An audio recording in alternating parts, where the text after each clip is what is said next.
Ageing part 2। हमने ageing पे एक पहला वीडियो भी अपलोड किया था जिसमें theories of ageing, physiological changes of ageing, ये सब डिस्कस किया था।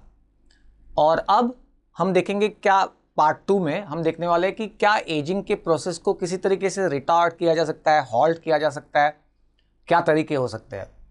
तो मुझे याद है अभी रिसेंटली अपलोड किया था, तो उस वीडियो के बाद कमेंट भी आई थी कि सर आर यू रियली 53, मतलब शायद मैंने उस वीडियो में अपना एज मेंशन किया था कहीं, तो यकीन नहीं आ रहा था, डिसबिलीफ से किसी ने पूछा था। तो हाँ, ये पॉसिबल है कि as you can look younger, you can feel younger from within, और all by retarding the process of ageing. तो इस वीडियो में हम ये जानने की कोशिश करेंगे कि क्या ये मुमकिन है, क्या ये पॉसिबल है और क्या तरीके हो सकते हैं। आगे बढ़ने से पहले आपको रिमाइंड कर दूं, हमने दो नए सेक्शन स्टार्ट किए अपने चैनल में। एक जो है वो ग्राफ रिलेटेड, मतलब ग्राफ्स और डिस्कशन ऑन द ग्राफ, और दूसरा क्लिनिकल केस बेस्ड एमसीक्यूज। और उसके अलावा रोज़ एमसीक्यू अपलोड कर रहे हैं, तो उसका भी आपको नोटिफिकेशन आ जाएगा। अगर आपने सब्सक्राइब किया तो ज़रूर सब्सक्राइब करें। पीरियडिकली हम कुछ कॉन्टेस्ट भी अनाउंस कर रहे हैं और ग्रैंड प्राइजेस भी होंगे, तो डोंट फॉरगेट टू सब्सक्राइब। और चलिए अब एकेडमिक कंटेंट की तरफ बढ़ते हैं। आगे बढ़ने से पहले सिर्फ एक बात और बता दूं कि इसमें से कुछ चीज़ें जो है वो रिसर्च पेपर्स से ली गई है और कुछ जो है वो मेरे अपने हाइपोथेसिस है, एक दो जगह पे ही है, और मैं क्लियरली मेंशन करूंगा कि कहाँ पे ये मेरा पॉस्टुलेट है या मेरा हाइपोथेसिस है। ऑलराइट, चलिए तो let's start. How to retard the ageing, how to age gracefully. कहते हैं ना, the person is ageing gracefully. काफ़ी एज है, 60 है, 65 है, फिर भी लगते काफ़ी यंग है, और एक ग्रेस है उनके एजिंग प्रोसेस में भी। तो क्या ये मुमकिन है? How to look young, feel young from within and be young, generally speaking. तो यस, सबसे पहली बात तो ये कि ageing is a natural process, ageing is an inevitable process, यानी वो होना ही होना है। ओके, उसे कोई टाल नहीं सकता। तो ये एक ट्रूथ है, फैक्ट ऑफ लाइफ है। लेकिन क्या इसको स्लो डाउन कर सकते हैं? स्लो डाउन कर सकते हैं अगर हमको ये मालूम पड़े कि किस चीज़ से वो एक्सेलरेट होती है। अगर ये हमको मालूम पड़े कि किस चीज़ से एजिंग एक्सेलरेट होती है, और तो आप उन चीज़ों को अवॉइड कर सकते हो, पॉइंट नंबर 1। और दूसरा, किन्हीं चेंजेस को इनकॉर्पोरेट कर सकते हो एडिशनली। ये दो करके आप एजिंग प्रोसेस को हॉल्ट कर सकते। हॉल्ट तो कहना ठीक नहीं होगा, लेकिन कम से कम स्लो डाउन तो डेफिनेटली कर सकते हो। All right, so there is a chronological age, nothing can be done about it. These are the years that you have lived. But is it possible to look younger? Yes, definitely possible. तो सबसे पहले तो physiological as क्या होती है? I think हमारे हर organ system की एक एजिंग है, एज है और एजिंग है। और वो ऑर्गन सिस्टम का age and ageing depends on the wear and tear of that particular organ system. यानी बाकी तो आपको वैसे पता है कि अल्कोहल अगर इंटेक ज़्यादा है तो लिवर का एजिंग प्रोसेस जल्दी होगी, इन्फ्लेमेटरी प्रोसेस ज़्यादा होगी तो एजिंग जल्दी होगी। तो किसी ऑर्गन सिस्टम की एक्सेलरेटेड एजिंग है, किसी की नहीं है। एंड हमारी जो ओवरऑल फिजियोलॉजिकल एज है, that is a sum total of all the age of all the organ systems put together. तो ये मेरा मानना है। और अगर आप इसे फाइंड आउट कर सके कि आपके डेली रूटीन से कौन सी ऑर्गन सिस्टम को ज़्यादा अफेक्ट हो रहा है या वेयर एंड टेयर ज़्यादा हो रहा है, और वहाँ पर आप उसको थोड़ा हॉल्ट करने की कोशिश करें, तो ओवरऑल फिजियोलॉजिकल एज भी स्लो डाउन हो सकता है, एजिंग प्रोसेस स्लो डाउन हो सकती है। So let's see what we can do about it, starting with the 5 dimensions to a persona. हमारे पर्सनैलिटी के, हमारे पर्सोना के, हमारे बीइंग के 5 डायमेंशंस होते हैं: physical, mental, intellectual, social and spiritual. ऐसे 5 डायमेंशन से हर इंडिविजुअल बना हुआ होता है। मैं पहले 2 पे फोकस करने वाला हूं क्योंकि वो मेरा डोमेन है, फिजियोलॉजी का पार्ट है वो। बाकी 3 तो वैसे ही मतलब जनरल नॉलेज की तरह आप ले सकते हो। तो देखते हैं फिजिकल वेलबीइंग। और फिजिकल वेलबीइंग जो है वो ट्राइपॉड के ऊपर डिपेंड होती है। कौन सा ट्राइपॉड? आपने सुना ही होगा, डाइट, एक्सरसाइज एंड लाइफस्टाइल। ये 3 मिला के हमारा फिजिकल हेल्थ या फिजिकल वेलबीइंग जिसको कहते हैं, फिजिकल वेलनेस, इसको तय करते हैं। तो एक के बाद एक हम इन्हें देखने की कोशिश करेंगे। उसके पहले कुछ जनरल चीज़ें बता दूं जो रिसर्च पेपर से मैंने देखी, कि जो पॉइकिलोथर्म्स होते हैं, कोल्ड ब्लडेड एनिमल्स कह लो, जो हाइबरनेटिंग एनिमल्स होते हैं, उनमें अक्सर देखा गया है कि उनकी एज लॉन्गर होती है, दे लिव लॉन्गर। और ऐसा देखा गया है कि it's because of the decreased temperature and decreased metabolic activity inside the body.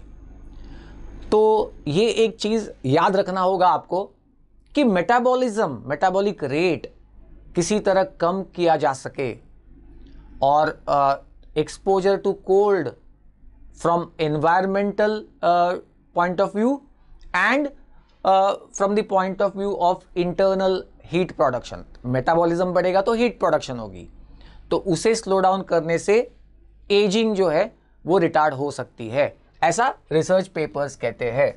Alright, हाइपोमेटाबॉलिक states achieve करना बॉडी के लिए, ये आपका गोल होना चाहिए। ये कैसे हो सकता है? तो चलिए पहले वो ट्राइपॉड देखते हैं। डाइट में क्या डूज एंड डोंट्स हो सकते हैं? ऐसा देखा गया है कि कैलोरिक रेस्ट्रिक्शन जो है ये एजिंग प्रोसेस को रिटार्ड कर सकता है और स्लो डाउन कर सकता है एजिंग को। कैलोरिक रिस्ट्रिक्शन कह लो या आजकल की लैंग्वेज में कह तो इंटरमिटेंट फास्टिंग है। इससे 2-3 चीज़ें होती है। एक तो वो जो हाइपोमेटाबॉलिक स्टेट की हमने बात की ना, see every time you eat तो मेटाबॉलिक रेट बढ़ने वाला है, और मेटाबॉलिक रेट अगर बढ़ा, कंसिस्टेंटली अगर ज़्यादा रहा तो वो थोड़ा सा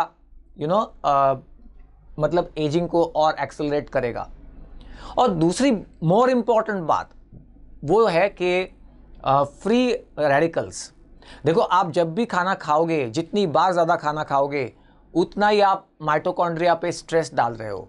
उनका वेयर एंड टेयर ज़्यादा होने वाला है to produce by oxidative phosphorylation, to produce the ATPs, और हीट जनरेशन भी होगी साथ साथ, which is a natural fall out of that.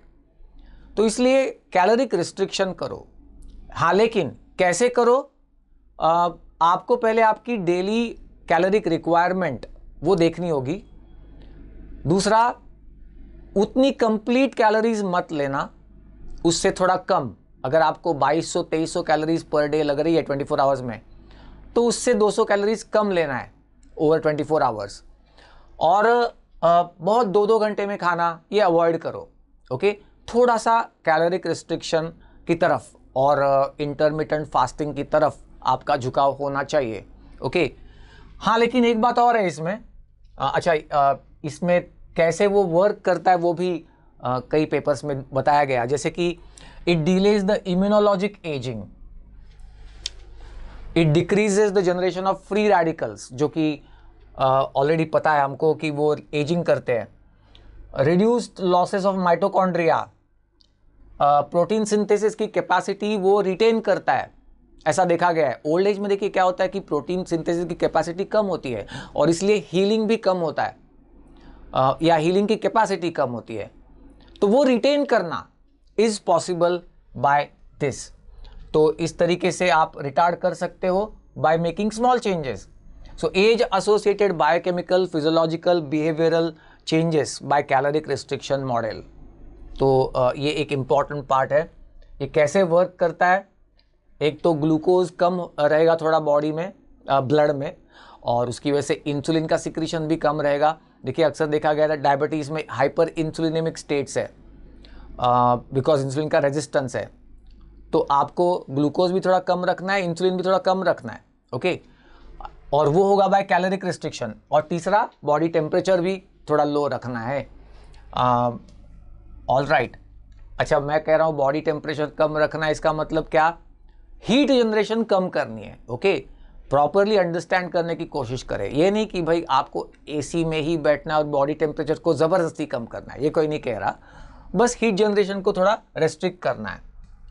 तो ये आपका ओवरऑल गोल है, ऑक्सीडेटिव स्ट्रेस को आप कम कर रहे हो by making changes in the diet. तो क्या इंपॉर्टेंट डाइटरी चेंजेस हो सकते हैं? एक तो calculate your daily caloric requirement and intake.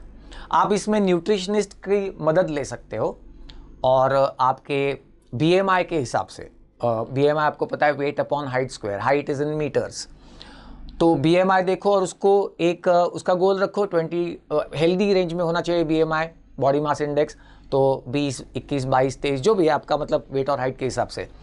Okay, let your caloric intake be just less by about 100 to 150 calories.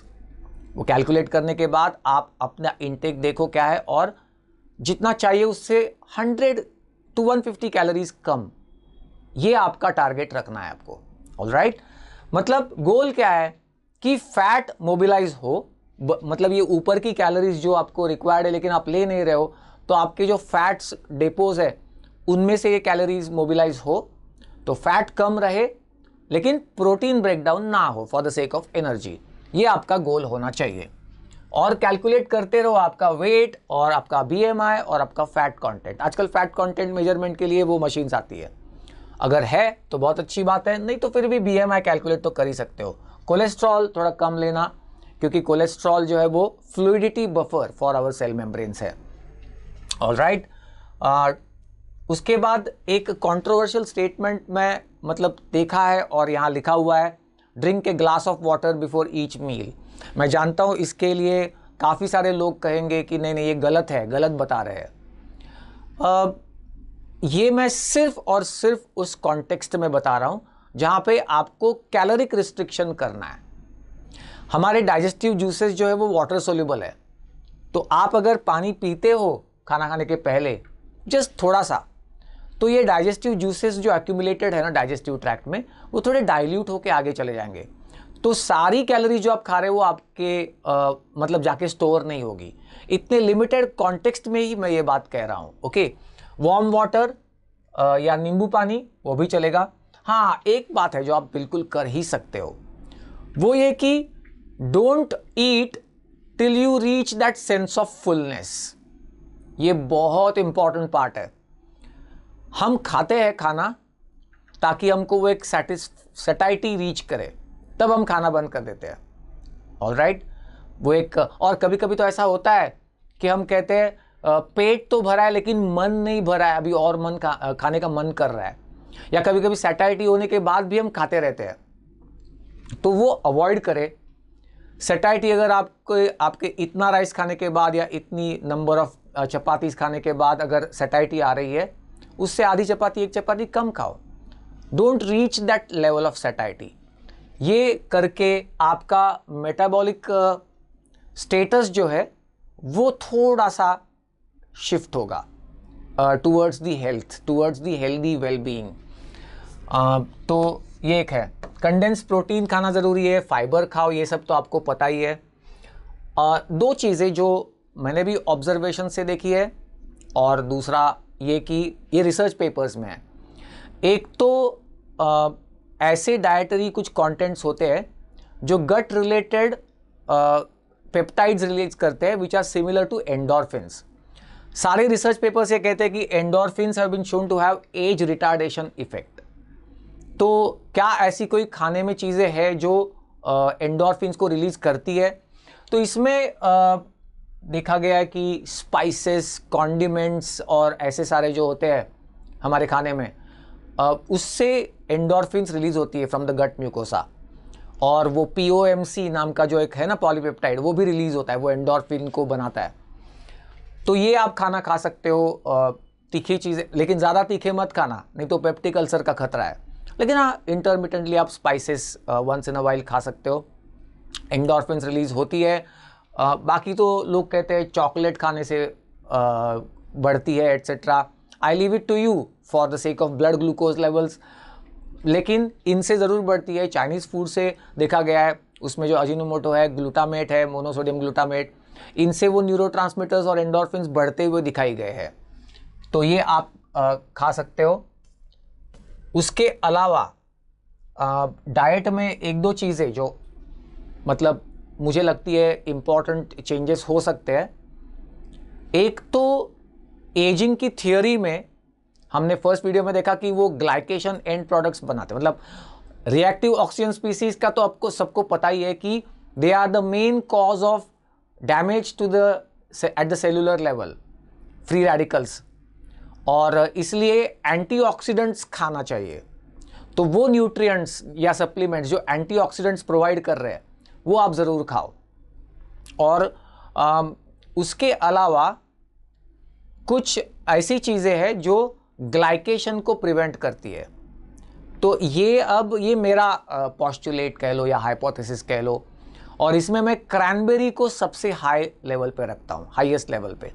इसकी वजह है ये आपको पता है कि ग्लूकोज तो हम मतलब पैदा होने से ही ग्लूकोज खाते हैं, कार्बोहाइड्रेट्स खाते हैं, हमारे ब्लड में ग्लूकोज हमेशा रहता है। कंसिस्टेंटली हाई अगर ग्लूकोज है तो वो जाके क्या करता है, प्रोटीन से इरिवर्सिबली बाइंड कर देता है, स्ट्रक्चरल प्रोटीन्स। उसको अगर ग्लूकोज बाइंड हो गया, ग्लाइकेशन रिएक्शन कहा गया इसको, तो वो स्ट्रक्चर ही चेंज कर देता है प्रोटीन की, और ये लॉन्ग टर्म में डैमेजिंग है। इससे फ्लेक्सिबिलिटी कम होती है बॉडी की, एजिंग फास्ट हो जाती है एट्सेट्रा। तो क्या कोई ऐसी चीज़ है जो ग्लाइकेशन को प्रिवेंट करे और जो ग्लाइकेशन ऑलरेडी हो चुका है उसको भी तोड़े?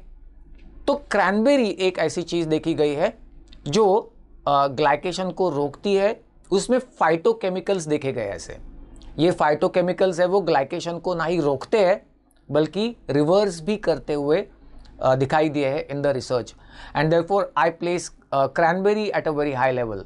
उसके अलावा फिर कुछ रिसर्च पेपर्स कह रहे हैं benfotiamine, this is a fat soluble precursor of thiamine, तो वो ठीक है। लेकिन उसके अलावा आप विटामिन ए, डी, ई, के, खास करके विटामिन डी, क्योंकि वो न्यूक्लियर रिसेप्टर्स है ना उसके, तो वो हर सेल के ऊपर एक्ट करता है and it's good in the long run. लेकिन ऑफ कोर्स ज़्यादा मत लेना, क्योंकि ज़्यादा कोई भी चीज़ है वो डैमेजिंग होती है। हाइपर विटामिन डी या toxicity of vitamin D is a very well known thing. Vitamin E and C ये आप प्रिफर कर सकते हो क्योंकि वो वाटर सोल्यूबल है, इजीली निकल भी जाते हैं बॉडी से, टॉक्सिसिटी नहीं होगी। ऑल राइट, दूसरा फिजिकल लाइफ मतलब physical activity and healthy lifestyle. तो इसमें मेरा एक पोस्टुलेट है। पोस्टुलेट है कि आफ्टर ऑल हमारी जो ऑर्गन की एजिंग है it depends on the wear and tear. जितना ज़्यादा वेयर एंड टेयर उतना जल्दी एजिंग होगी। तो वेयर एंड टेयर को आप कैसे स्लो डाउन करोगे? तो मेरी ये हाइपोथेसिस है कि हर चीज़ आप स्लो टेम्पो के साथ करो, स्लोली, गो स्लो। आपके लाइफ में हर जो एक्टिविटी है वो स्लोली करो। मैं शुरू में क्या करता था इसके लिए कि आई यूज्ड टू थिंक कि मैं एक मूवी में काम कर रहा हूं जो कि स्लोमो में रिकॉर्ड हो रही है, स्लो मोशन में, या मुझे स्लो मोशन में ही एक्ट करना है, ऐसा सोच के करता था। तो बात भी करनी है, किसी को रिप्लाई भी करना है, तो एकदम स्लोली बात करो, कॉन्शियसली। ओके, हर चीज़ आपको किसी ने बुलाया है, स्लोली जाओ। मैं ये नहीं कह रहा हूँ कि बिल्कुल एकदम आराम से जाओ ही मत, या सामने वाले को इरिटेट करो स्लो बोल बोल के, ये नहीं है। लेकिन हाँ, कॉन्शियसली आप एक एक शब्द स्लोली बोल सकते हो, स्लोली आप बिहेव कर सकते हो इन ए रिटार्डेड पेस। तो इससे वेयर एंड टेयर जो है वो ऑर्गन सिस्टम्स का कम होता है, ये मेरा मानना है। ओके, कई बार ऐसा हुआ है कि लोग मुझे शुरू में सोचते थे कि ये क्या इतना स्लो क्यों, इतना मतलब नहीं बट थोड़ा सा स्लो। ओके, स्लो बात करने वाले को थोड़ा सा कम इंटेलिजेंट माना जाता है ना, बट देन पीपल रियलाइज कि ये तो एक्चुअली कुछ एक फिजियोलॉजिकल प्रोसेस फॉलो की जा रही है। ओके, तो ये सब आप कर सकते हो, इजीली कर सकते हो। वेयर एंड टेयर जो है, खास करके ये स्लो टेम्पो में ना, आपका न्यूरो एंडोक्राइन क्लॉक जो है ना वो अच्छे से सेट होगा towards a less wear and tear. ये मेरा पोस्टुलेट है।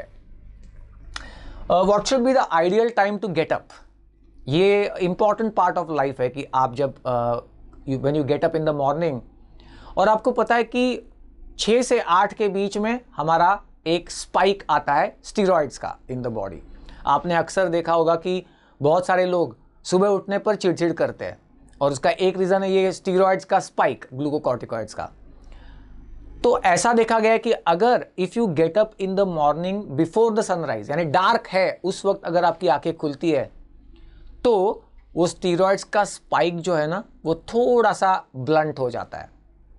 और मैंने अक्सर देखा है कि जिनको ईयर्स तक, सालों तक जल्दी उठने की आदत है, तो वो दे लुक यंगर, ऐसा देखा गया है। अगर आप मुझे पूछे तो I get up at 4:30, between 4 and 4:30 every day. लेकिन apart from that yes, before the sunrise, यानी जब तक डार्कनेस है। और ये इवोल्यूशनरी थियोरी से भी फिट बैठता है, क्योंकि आपको पता है कि लोअर एनिमल्स, उसके बाद ह्यूमन बीइंग्स, और फिर वो पहले तो केव्स में ही रहते थे, मतलब darkness was the normal for them, और फिर लाइट एंड फिर सनलाइट एटसेट्रा, ये सब हो गया। और इसलिए from that point of view also आपका डे स्टार्ट करना, आपका लाइफ स्टार्ट करना every day from that darkness of 5:30 6 o'clock तक। ओके, ये एक इम्पॉर्टेंट पार्ट है। और हाँ, circadian rhythm plays a very important role in your ageing process. आप किसी दिन 9 बजे सो रहे हो, किसी दिन रात को 1 बजे सो रहे हो, किसी नेक्स्ट डे फिर और 12 बजे, और सुबह उठते वक्त कभी 6 बजे उठ के बैठे पढ़ाई को, और कभी सुबह 9 बजे तक सोते रहे, ये कंप्लीटली डैमेजिंग होगा। तो आपका एक बायोलॉजिकल क्लॉक सेट करो, और आपका गोइंग टू बेड टाइम वो सेट होना चाहिए, getting up in the morning वो टाइम सेट होना चाहिए। By and large this will be a healthy practice and it will retard the wear and tear overall, and process of aging will be retarded. Okay, so diet plays an important role in your overall DNA health. Obviously it all boils down to DNA health only ना। Okay, उसके बाद फिर आती है, ये तो हमने देखा फिजिकल डायमेंशन। अच्छा, उसका एक पार्ट एक और है, फिजिकल एक्टिविटी। मैंने देखा अक्सर कि फॉर्मल एक्सरसाइज करने वाले लोग मतलब ये मानते हैं कि चलो 50 मिनट्स का रोज़ मैं सुबह उठ के एक्सरसाइज करता हूँ, और वो करेक्ट है। वो करेक्ट है, लेकिन उससे ज़्यादा करेक्ट क्या है कि आप अपनी फिजिकल एक्टिविटी को थोड़ा स्प्रेड आउट करो, और हर चीज़ जहाँ पे आप फिजिकल एक्टिविटी कर सकते हो वहाँ पे करो इन शॉर्ट बर्स्ट्स। एक तो ये कि बहुत इंटेंस एक्सरसाइज या इंटेंस फिजिकल एक्टिविटी अवॉइड करो, because that will generate the acids, lactic acid anaerobic glycolysis से, और reactive oxygen species. Moderate intensity की एक्टिविटी और एक्सरसाइजेस करो, that will be healthy. In fact exercise is known to release endorphins also, and that will retard the ageing, ये well known है। So remember this one particular fact. अगर आप lift ले रहे हो तो मतलब एलिवेटर से जा रहे हो तो avoid that, take the staircase. अगर कहीं ऑटो से आप जा सकते हो लेकिन आप पैदल पहुंच सकते हो तो वैसे करो। Incorporate physical activity in your daily routine, that's the best thing, best type of physical activity. Okay, mental ageing, emotional quotient ये कहा जाता है ना, EQ, इमोशनल कोशंट। तो it is considered a critical measure of wellness of an individual.